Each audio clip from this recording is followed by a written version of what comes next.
샬롬. 안녕하세요. 저는 기독교 대한선교교회에서 목사 안수를 받은 그리고 익산 사랑의 동산교회를 섬기고 있는 김종인 목사라고 합니다. 코로나로 인해 교회 건물에 가지 않고 각자의 자리에서 영상으로 예배드리는 문화가 한국 교회 안에 자리 잡게 되었습니다. 그러면 이런 질문이 생깁니다. 교회 안 가도 돼? 어디서든 예배 드릴 수 있는데 꼭 교회를 가야 하나요? 이런 질문을 던질 수 있을 것 같아요. 그러면 우리는 다시 모여야 할까요? 답은 yes입니다. 두 가지 이유가 있습니다. 첫 번째는 하나님께서 믿는 자들의 모임과 예배를 기뻐하시기 때문입니다.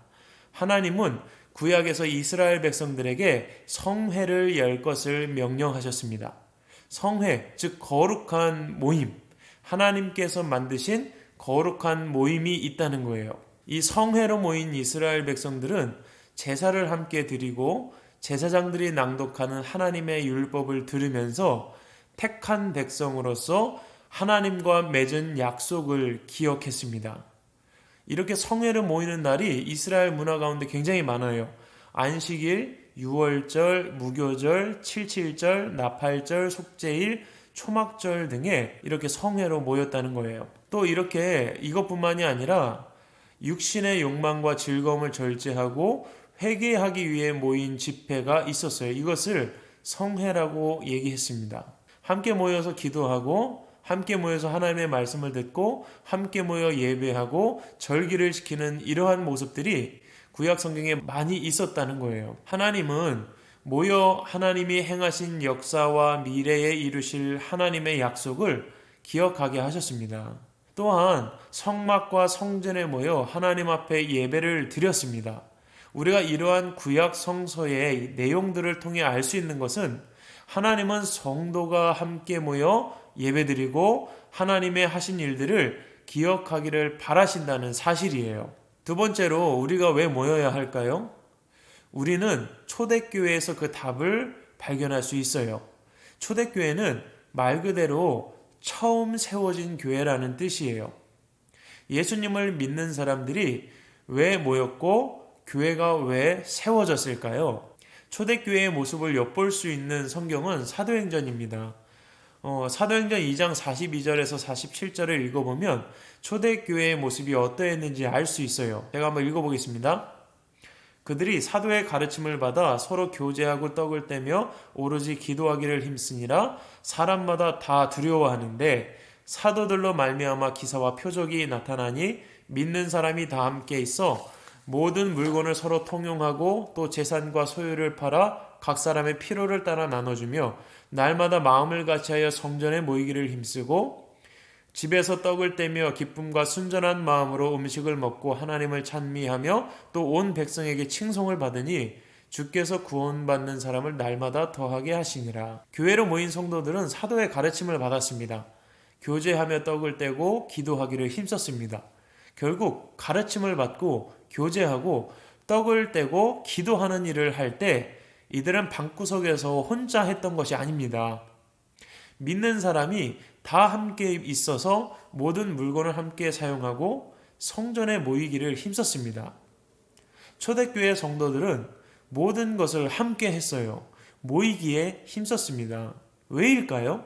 왜 그들은 모였을까요? 이 질문에 답할 수 있다면 우리가 교회에 모여야 하는 이유, 교회가 존재하는 본질적인 답을 얻을 수 있습니다. 답은 43절에 있어요. 이들에게는 두려움이 있었다는 거예요. 교회는 본래 두려워하는 자들의 모임이었습니다. 생각해 보겠습니다. 초대교회 성도들에게나 제자들은 그럼 어떤 두려움이 있었을까요? 유대 땅에서 지금 우리가 유대교라고 부르는 신앙을 가지고 살아가다가 유대인들이 부인한 예수를 구원자로 영접했어요. 이제 갓 예수를 믿게 된 거예요. 이전의 신앙을 버리고 새로운 방식의 삶과 믿음으로 살아간다는 게 쉽지는 않았을 거예요. 마치 한국인이 물설고 낯설은 아프리카 땅 어디쯤에 홀로 남겨진 기분이었을 겁니다. 두려워하는 것이 당연해요. 나 혼자만 예수를 믿는 거 아니야? 진짜 예수님이 부활한 게 맞아? 예수님을 믿음으로 부활에 참여할 수 있다는데 내가 가진 믿음이 진짜 믿음이야? 어떻게 사는 게 예수님의 말씀대로 사는 것일까? 무지에서 오는 여러 가지 두려움이 있었다는 것입니다. 물론 후에는 고난과 핍박으로 생명의 위협을 받는 그러한 두려움도 있었을 거예요. 지금 말씀에 사용된 두려워하다는 이 동사는 일회적으로 끝나는 두려움이 아닙니다. 시제상 두려움이 반복적으로 생겨졌다 없어졌다 하는 일이 계속해서 이루어졌다는 것을 보여주고 있어요. 그럴 때 사도들로 인하여 기사와 표적이 나타났던 것이에요.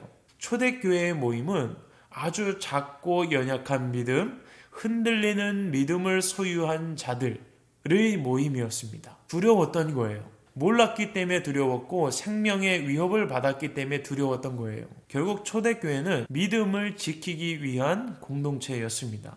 여러분과 저의 믿음을 한번 돌아봤으면 좋겠어요. 날마다 믿음이 강하고 날마다 믿음이 넘쳐나면 우리는 그것으로 만족할 수 있을 겁니다. 그런데 실상은 어떻죠? 목사인 저도 두려움이 생길 때가 있어요. 내가 가진 믿음이 진짜 믿음인지, 정말 더러운 죄가 해결받을 수 있나? 이렇게 우리의 믿음이 순간적으로 흔들리는 때가 있다는 것이에요. 이럴 때 나를 찾아오는 두려움이 있습니다. 이럴 때 필요한 게 무엇일까요? 그것이 바로 교회 공동체입니다. 다시 간략히 정리를 해보면 초대교회는 두려움을 주는 상황과 질문들에 대한 답을 주는 곳이었어요. 정말 예수님이 구원자이십니까? 나도 구원받을 수 있나요? 정말 귀신을 내어쫓을 수 있나요? 천국이 정말 존재하나요? 우리에게 두려움을 주는 질문들에 답을 주는 곳이 교회였어요. 두려움을 주는 상황들이 있습니다. 궁핍하여 쓸 것이 없을 때 쓸 것을 채워주고 서로를 위로하고 힘이 되어주면서 믿음을 지키도록 돕는 공동체, 이것이 교회였습니다. 그러므로 예배를 드리는 것뿐만 아니라 교회에 모여야 할 이유는 충분해요. 우리의 믿음은 혼자가 아니라 함께 만들어져 가기 때문입니다. 에베소서 2장 19절 22절에 이런 말씀이 있어요. 그리스도 예수께서 친히 모퉁이 돌이 되셨느니라. 그의 안에서 건물마다 서로 연결하여 주 안에서 성전이 되어가고 너희도 성령 안에서 하나님이 거하실 처소가 되기 위하여 그리스도 예수 안에서 함께 지어져 가느니라. 교회는 두려움을 주는 상황과 무지를 가지고 들어왔다 할지라도 나갈 때는 확신과 그리스도인으로 살아갈 힘을 얻고 돌아가는 곳이었습니다. 요즘 시대에 하나님의 사람으로 살아가는 것이 이전보다 쉽다고 생각되진 않아요. 여전히 믿음으로 살아가는 것은 힘이 듭니다. 새로운 가치들이 우리의 삶을 막 파고듭니다. 어떻게 대처해야 하고 행동해야 하는지 모를 때도 많이 있습니다. 이럴 때 어떻게 해야 할까요? 교회에 가야 합니다. 성도들의 모임에 참여해야 합니다. 교회 안에서 힘을 얻을 수 있기 때문이에요. 교회의 머리는 예수 그리스도이십니다. 머리에서 온몸을 움직이는 힘을 공급받습니다. 예수님은 포도나무이시고 우리는 가지라고 성경은 말씀해요. 가지는 포도나무로부터 영양분을 공급받습니다. 그리스도인은 참 포도나무 되시고 교회의 머리 대신 예수 그리스도 안에 머물러 있어야 삽니다.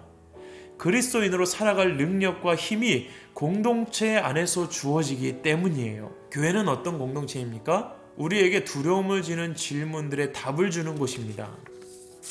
두려움을 주는 상황들을 이겨낼 수 있도록 돕는 공동체입니다. 두려워하는 서로에게 힘이 되어주고 믿음을 지키도록 돕는 공동체라는 것이에요. 그런데 교회에 오면 어떨까요? 실제로 교회를 가기 싫은 이유를 설문조사 해보니까 잠을 더 자고 싶어서, 피곤하니까 더 잠을 자고 싶어요. 부모님이 못 가게 해요. 가장 큰 이유는 교회 가면 내가 얻을 수 있는 게 없어요 라고 하는 대답이 굉장히 많았다는 사실입니다. 교회 가니까 내게 도움이 안 돼요. 얻는 게 없어요. 그러니까 교회 가기 싫은 거예요. 교회 갔더니 더 소외되고 더 외롭고 누구도 인사하지 않고 보살펴주지 않고 믿음의 말보다는 냉정한 표정만 짓는, 믿음이 더 강해지기보다는 믿음을 잃고 돌아가는 경우가 더 많다라는 것이죠. 이런 것을 누가 좋아하겠어요? 교회는 그리스도인의 모임입니다. 우리가 각자의 자리에서 예배 드릴 수 있지만 하나님께서 모여 예배 드리는 것을 기뻐하시고 우리가 예수님을 향한 믿음을 지키며 살아갈 수 있도록 힘을 주는 유일한 모임, 그러한 공동체라는 것을 기억했으면 좋겠습니다. 예수님을 기억하고 서로에게 힘이 되어주기 위해 모이는 곳, 이곳이 교회입니다. 그래서 모여야 합니다. 이러한 참된 모습이 한국 교회 안에 회복되고 모이기에 힘쓰는 그런 교회가 되기를 소망합니다. 혹 들으시고 모여야 하는 이유에 대해서 알려주시길 원하시거나 수정되어야 할 부분들이 있다면 언제든 댓글로 남겨주시길 바랍니다. 이 유튜브 영상을 시청하시는 분들에게 권면을 드리는 것은 다시 한번 힘을 얻고 그리스도인으로 살아갈 수 있는 힘을 전해주는 그러한 복된 사람들이 됐으면 좋겠습니다. 진정한 교회가 되기를 원하고 모여서 예배 드릴 때 더 마음을 다하여 하나님의 이름을 높이는 복된 삶이 되시기를 정말 간절히 소망합니다. 지금까지 김종인 목사의 소소한 일상의 김종인 목사였습니다. 감사합니다.